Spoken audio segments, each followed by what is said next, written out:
O presidente Lula rebateu ao vivo uma pergunta considerada maldosa durante uma coletiva de imprensa, episódio que rapidamente repercutiu nas redes sociais e na imprensa. O questionamento foi feito pelo jornalista Tiago Eltz, repórter da TV Globo, que tentou associar declarações do presidente a uma interpretação controversa, vamos dizer assim. Quem vai contar essa história pra gente é a Daiane Oliveira aqui no Plantão do Meteoro.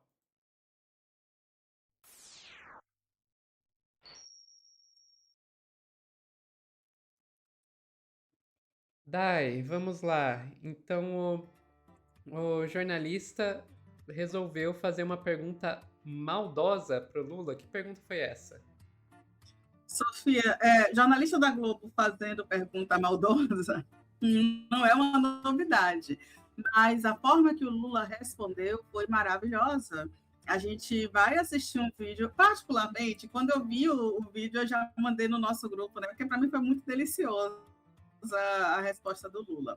E eu acho que cada vez mais a gente tem que fazer isso para combater possíveis fake news. Eu vou te pedir para trazer, e eles estavam ao vivo, né? Foi uma coletiva em que o Lula fazia alguns anúncios na Índia, e essa coletiva foi transmitida pelo canal do governo, quando o jornalista da Globo ele faz uma pergunta tentando distorcer uma ideia que o Lula tinha trazido, e o jornalista foi o Tiago Eltis.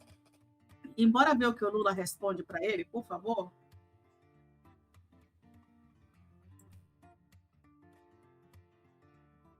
Eu queria esclarecer uma declaração que o senhor deu agora há pouco. O presidente americano tem entre suas políticas, talvez a política mais polêmica internamente hoje é a de caça a imigrantes. Imigrantes que não têm uma documentação, imigrantes que têm documentação, visto temporário. Isso é um problema e uma polêmica nos Estados Unidos, já resultou até em morte. O presidente Trump considera todos esses imigrantes criminosos. O senhor disse agora há pouco que na conversa com o presidente Trump pode acertar de receber criminosos para o Brasil ou quem cometeu o crime por lá. Não, você não ouviu isso aqui. Não, o senhor disse não, de você não ouviu isso aqui. Não exatamente dessa... Bom, o senhor disse... Não, o senhor disse... Mas se eu aceito que você faça a pergunta do jeito que você está fazendo, dá a impressão que eu falei isso, eu não falei isso. Eu ia só terminar, porque por presidente Trump eles são criminosos. O senhor falou de receber, por exemplo, criminosos de combustíveis. O senhor usou que já cometeram crimes. Não. Nós queremos é prendê-los. Eu não quero recebê-los, eu quero prendê-los. Ok. Era por isso que eu disse que eu esclareci uma declaração. Nós bloqueamos 250 milhões de litros de gasolinas em 5 navios, entregamos para a Petrobras.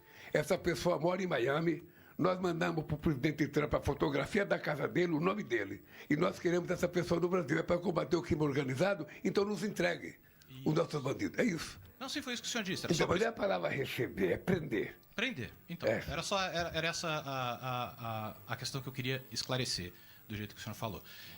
Queria então que o senhor explicasse um pouco melhor como é que pode ser essa cooperação, se o senhor já discutiu ou se é uma ideia, ou se o senhor disse que a gente está aqui com o diretor da TF, se essa já é um projeto, já está desenhado como uma proposta para ser feita nessa mesa com o presidente. Deixa eu te falar, nós ainda não tivemos uma reunião específica disso. Eu já conversei disso 3 vezes com o presidente Trump por telefone. Já mandamos para ele uma relação das coisas que nós queremos fazer. Já mandamos documento da Receita Federal, já mandamos fotografia, já mandamos nome de pessoas, já criamos uma nossa entidade de combate ao crime organizado e ao narcotráfico na fronteira, lá no Amazonas, para combater, o contrabando na fronteira, o narcotráfico, o crime organizado, com participação de todos os países fronteiriços com o Brasil. E eu disse ao presidente Trump que nós estamos dispostos a trabalhar com os Estados Unidos no combate ao narcotráfico, no tráfico de armas, na lavagem de dinheiro.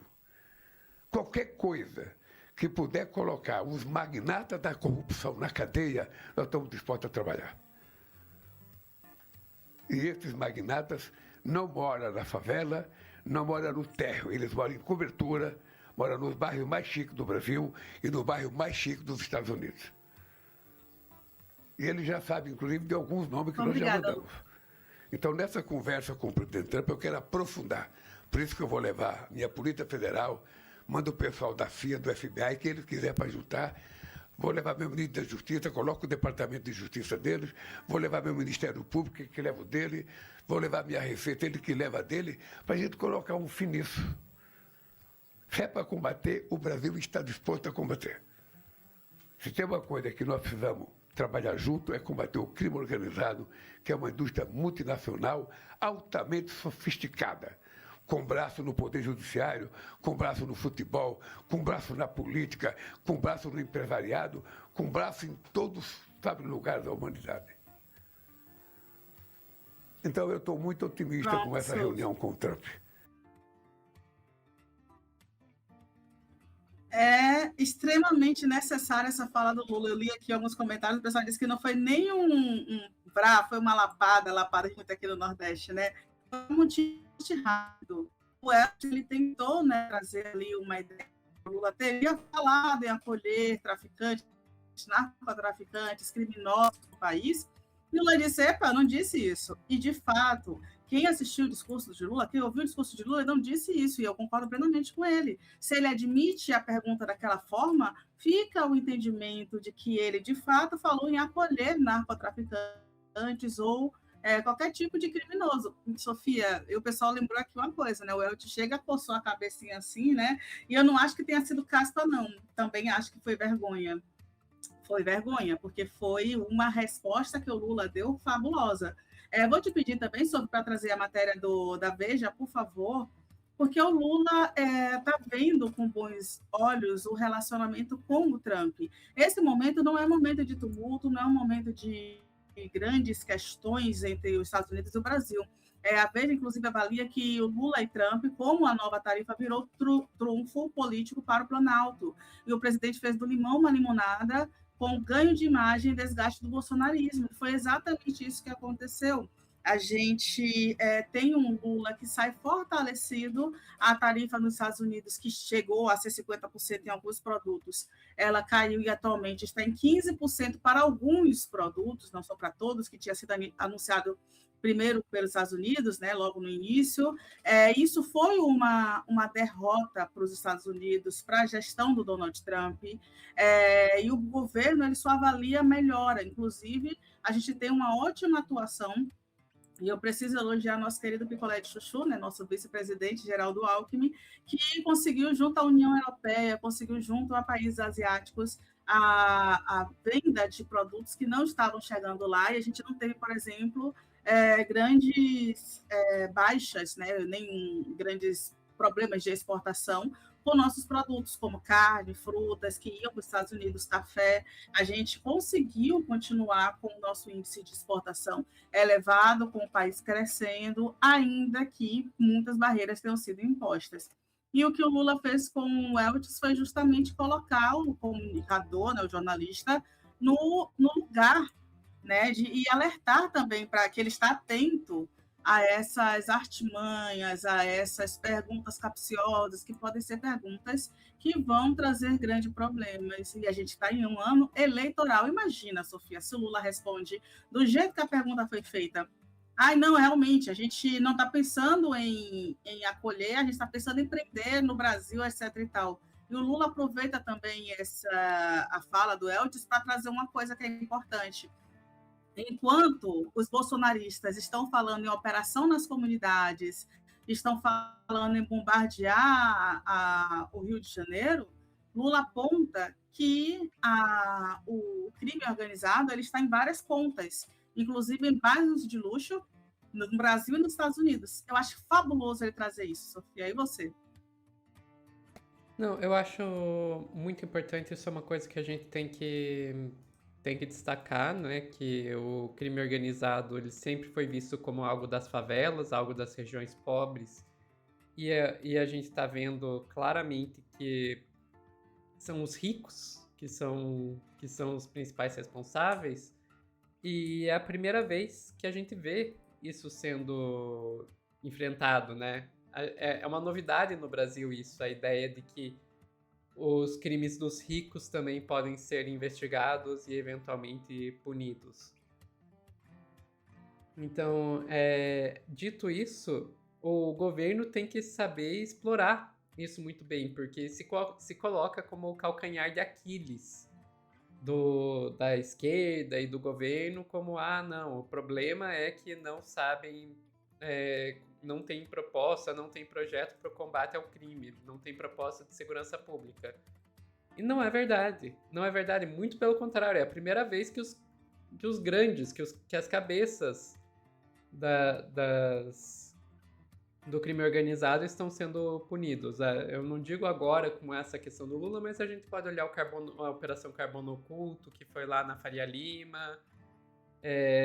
A primeira vez a gente pode ver como, inclusive, está chegando nos altos escalões da República também, né? A gente vê muito supostas, ouviram senhores advogados, ligações de gente como Ciro Nogueira, Antônio Rueda ao PCC, né? Como o Matosinho lá, o piloto do avião, já fez denúncias em vários veículos de imprensa, inclusive aqui no Meteoro. Então, é importante que o governo saiba explorar isso, saiba mostrar que, olha, a gente está, sim, cuidando do crime organizado. Aliás, nunca ninguém cuidou do crime organizado como nós cuidamos antes. Agora, com relação à pergunta do jornalista, foi uma pergunta que foi feita com a intenção de enrolar. Vamos e convenhamos. Ele sabia muito bem, o Thiago Helder sabia muito bem o que estava fazendo ali quando ele fez. Não sei se você concorda comigo, Dai, mas eu acho que ele sabia muito bem o que estava fazendo.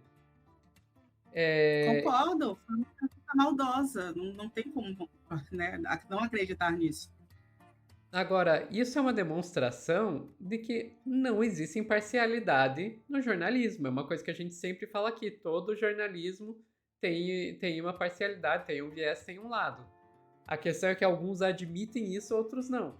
Os que não admitem vão lá, fazem uma pergunta capciosa dessa forma, uma pergunta que já induz o público a ter uma certa ideia, a ideia de que o Lula estaria querendo recepcionar criminosos, e faça isso como algo completamente imparcial e apolítico.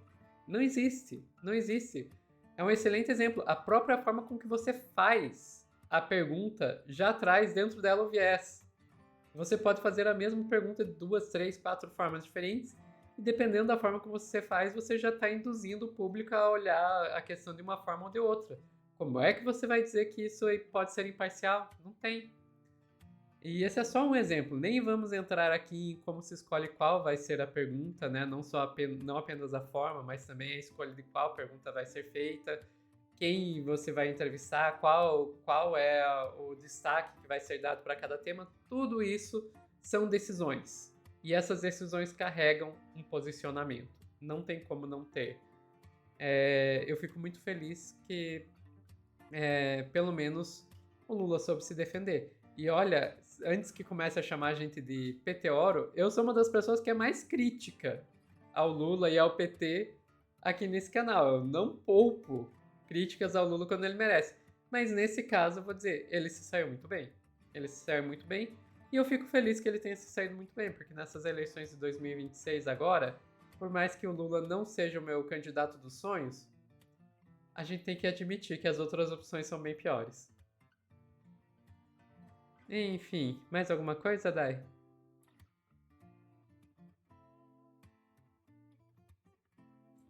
Não, só ficamos por aqui. Pessoal que está assistindo ao vivo, não sai daí que a gente já volta com mais notícias aqui no Plantão.